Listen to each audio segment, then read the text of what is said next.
Today I'd like to talk about a case that resulted in a consent order being entered in November of 2018 against Santander Consumer USA Incorporated.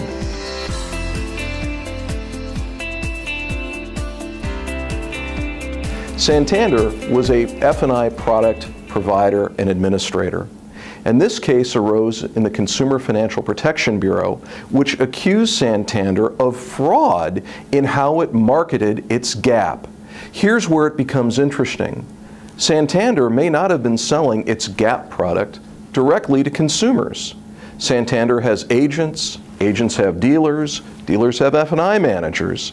There are a lot of steps to go through between Santander and the consumer who is buying the GAP. This is the problem the CFPB saw. Santander's GAP had a limit on it, as most GAP products do. The Santander limit was 125% of fair market value. But many of the GAP coverages were sold in connection with cars that were financed well above that 125% threshold or ceiling. So that if a GAP claim arose, there would be a deficiency. The 125% limit might not cover the whole GAP. And the CFPB alleged that Santander was responsible for the consumer not knowing that limitation.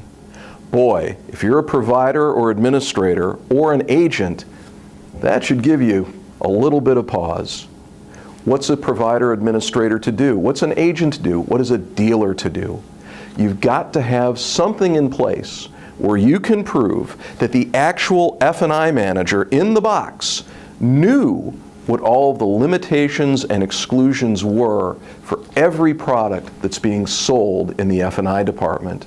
You need to be able to train on that, test on it, and be able to prove through record keeping that every F&I manager knew exactly which each product did and knew how to properly present it. What's the downside if you can't prove that? Well, for Santander, it started with a $2.5 million cash fine. And there was another $9.8 million of refunds that was demanded and a lifting of that 125% cap on all GAP claims.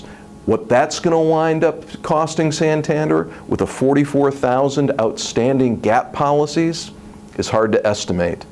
But even the $12 million you're on the hook for already, it's not chicken scratch.